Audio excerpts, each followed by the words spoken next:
এইগুলো করতে করতে প্রত্যেকটা সন্তানকে মার কাছ থেকে জুদা করে দিছে। কথা কোন ঠিক না বেটি?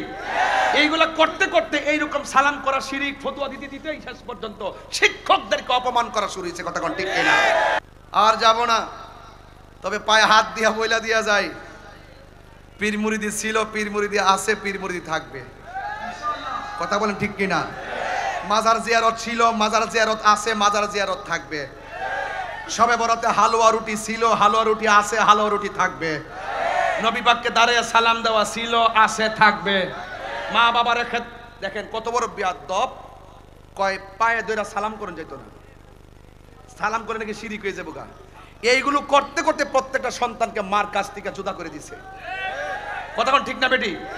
এইগুলা করতে করতে এইরকম সালাম করা, শিরিক, ফতোয়া দিতে দিতেই শেষ পর্যন্ত শিক্ষকদেরকে অপমান করা শুরু হয়েছে। কথা কোন ঠিক কিনা? শিক্ষকরা যদি ছাত্র সালাম করে আগে থেকে সালাম করে করে অভ্যস্ত থাকতো, এই ছাত্র কখনো শিক্ষকের মালায় জুতা, শিক্ষকের গলায় জুতার মালা দিতে পারতো না। কথা বলেন ঠিক কিনা? এই শায়েখগুলা এটার জন্য দায়ী। এর এক এক সময় ডেলিভারি দেয়, ইউটিউবে ঢুকাই দেয়, আমরার হুজুর বলছে, হুজুর বলছে বাবু কুবলাত রিজিলে ওয়াল ইয়াদে। আমি দেখাইতে না পারলে কান্ডা কাইটটা ভিসা বুঝলে জুতার তলার মধ্যে স্টেপলার দিয়া লাগাই দিয়া যাবো, আর রাস্তার মধ্যে কংক্রিটের উপরে আমরা ফাইরা ফাইরা মাটির লোকে মিশাইয়া দিবেন যদি দলিল দিতে না পারি। হুজুর বাবু কুবলাত রিজিলে ওয়াল ইয়াদে, হাতে এবং পায়ের মধ্যে চুমা করা জায়েজ। সাহাবায়ে কেরাম রাসূলুল্লাহর হাতে এবং কদম মুবারকে চুমু দিয়েছেন, এটা চুমু দেওয়া সুন্নত সাহাবা। এই জন্য চুমু দিতে গেলে কি মাথা নিচু হবে না? তুই কোন দলিলে ফতোয়া দেস বেকল ফাউ তুইল্লা মাথার উপরে আইনে এমনে চুমু দিবি আলুঙ্গি পাগলের দেশে বাস করি আমরা। এটা পাগলের দেশের মধ্যে বললাম, এটা সব জিনিসটারে কঠিন বানাইছে। কঞ্চন্দি কেমন লাগে? এই জন্য মা বাপরে বেশি করে সালাম দিবেন। যে পোলাপান পরীক্ষার সামনে থাকলে, বিদেশ যাইলে, পরীক্ষা দিতে গেলে, কোনো চাকরিতে যাওয়ার আগে বাপের সালাম করবেন, ঠুট লাগাইয়া সুমা দিবেন, মারে ঠুট লাগাইয়া সুমা দিবেন, উস্তাদরে ঠুট লাগাইয়া সুমা দিবেন, মুর্শিদকে ঠুট লাগাইয়া সুমা দিবেন। এটা জায়েজ আছে, এটা কদম বসি। কথা বলেন ঠিক না বেঠিক? আগাও বুঝে না, মাথাও বুঝে না। রাখ, হারো, বন্ধ কর। এখন থেকে আর প্রতিবাদ নাই, এখন প্রতিরোধ হবে। প্রতিবাদ বহুত করছি, এখন প্রতিরোধ হবে। বাবারে তোমার যদি ভালো না লাগে তোমার আম্মারে সালাম করো না, আমরার ভালো লাগে আমরা সালাম করি। জানাজার পরে দোয়া করা তোমার যদি ভালো না লাগে, বাবা তোর ফরজ দিলে কই দোয়া করিস না বাবা, আমরার ভালো লাগে আমরা দোয়া করব। এই সাধারণত এই বিষয়গুলো নিয়েই সমাজের ভিতরে এমন ভাগ করছে যে তাহিরের যেখানে পাইবে এখানে মাইরা ফেলাইবা, এই হইল অবস্থা চলে গেছে। সুন্নি সুন্নি এবং বিভিন্ন বাতিলদের সঙ্গে একটা দহরম মহরম একটা অবস্থা চলতেছে। ইসলামটা আর ইসলামের জাগাত নাই। এই জন্য আমাদের সকলকে মদিনার ইসলাম, মদিনার প্রেম রন্ধ্রে রন্ধ্রে কায়েম করতে গেলে আল্লাহর ওলির দরবারগুলোর শক্তিশালী করতে হবে। কথা বলেন ঠিক না বেঠিক? সব পীর মাসে আমরা ঐক্যবদ্ধ হতে হবে, ঠিক কিনা বলেন? প্রয়োজনের প্রেক্ষিতে সমস্ত পীরের মুরিদগণ এক মাঠে আসতে হবে। কথা বলেন ঠিক না বেঠিক? আমরা অনেক গড়ে ছিলাম, এখন আর গড়ে থাকবো না। যতদিন গড়ে ছিলাম গড়ে থেকে কাজ করেছি, এখন আমরা মাঠে যাব। মাঠে যাওয়ার সময় এসেছে নাকি বাজান? যে পীরে অন্যান্য সুন্নি পীরদেরকে পীরের পাশে থাকতে চায় না, অন্যান্য সুন্নি দরবারের মুরিদদেরকে হিংসা করে।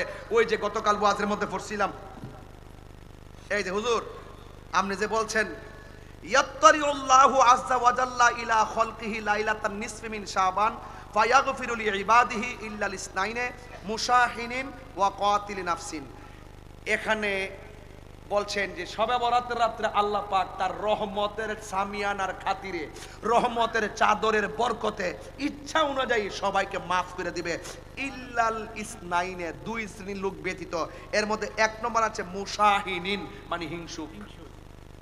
বেটা ওয়াজ তাহির ওয়াজ জানে না, কোন বেটা জানে রে? হুজুর এই কথাটা সঠিক বলছে তো? আমি দলিলে কইলে বলবেন যে আমি মনে বানাই বলছি, আমি বানাই বলছি না।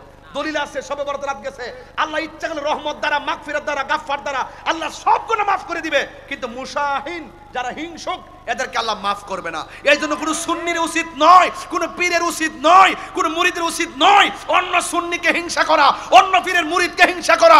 সব সুন্নি পীরদের উচিত সবকিছুর ভেদাভেদ ভুলে গিয়ে আমরা প্রয়োজনের প্রেক্ষিতে উদারতার সাথে, ভালোবাসার সাথে একটা প্ল্যাটফর্মে ময়দানে যদি নেমে যাই, বাতিল ডাব্লিউর গোষ্ঠী পলাইবার সুযোগ পাবে না। কথা বলেন ঠিক কিনা?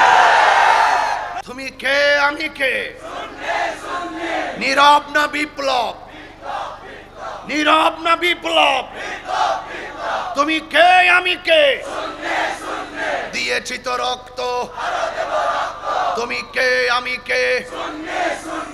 সুন্নি মুসলিম এক হও, লড়াই। ঠিক আছে তো ইনশাল্লাহ? আমরা পারি না শব্দ নাই ইনশাল্লাহ। অতি শীঘ্রই মামা জানে আমাদের ঢাকার কর্মসূচি সিস্টেম শুরু হয়ে গেছে গা। আমরা ইনশাল্লাহ সেই সকল পীর মাশায়েখ আমাদের ঐক্যবদ্ধ একটা মিশন চলতেছে। ইনশাল্লাহ এই দেশকে রক্ষা করতে হবে, দেশের শিক্ষাকে রক্ষা করতে হবে, দেশের ধর্মকে রক্ষা করতে হবে। কথা বলেন ঠিক না বেঠিক? তবে ভাইজান, যারা আমাদের মতাদর্শের বাইরে আছেন, অনেক দল আছেন, আমি আপনাদের কাছে অনুরোধ করে বলে দিয়া যাই, এ হুজুর ফিনশাল হুজুর কই, তোমরা নিরাশ হয়ো না, হতাশ হয়ো না। বিজয়ী তোমাদেরই হবে যদি তোমরা মুমিন হতে পারো। আমরা মুমিন না বেঈমান? ইমানদার না বেঈমান? আল্লাহ আমাদের সকলকে ঐক্যবদ্ধ থাকার তৌফিক দান করুক, আমিন। কিন্তু আমাদেরকে সকলকে একটা ওয়াদা করতে হবে, কোরআন শরীফ সুয়া ওয়াদা করতে হবে, আমরা মাঠ থেকে কোনো সুন্নির একলা রাইখা পলায়ন করতাম না। আর ঐক্যের কথা কই না আমি এখন কই সবাই মিলা দেন, যার যেমনি কমিটি আছে এমনি তা হোক দে, একত্রিত হওয়ার সম্ভাবনা খুব নগণ্য দেখতেছি। এই জন্য যেমনি আছে এমনি থাকেন, থাইকে আপনারা সবাই একটা চেয়ারে, একটা টেবিলে, গোল টেবিলে আসেন, আইসা এখনো সময় আছে। এই প্রজন্মের পোলাপানদেরকে একটা সিদ্ধান্ত দেন, ওরা আপনাদের সিদ্ধান্তের অপেক্ষা করতেছে। কথা বলেন ঠিক না বেঠিক? এই পোলাপান রাজি আছো কিনা বলো? আমরা আর বিচ্ছিন্ন চাই না, আমাদেরকে ঐক্যবদ্ধ হতে হবে। দেয়ালে পিঠ থেকে গেছে, আমাদেরকে সকলকে আমাদের ঐক্যবদ্ধ হয়ে সামনে যেতে হবে। কথা বলেন ঠিক না বেঠিক?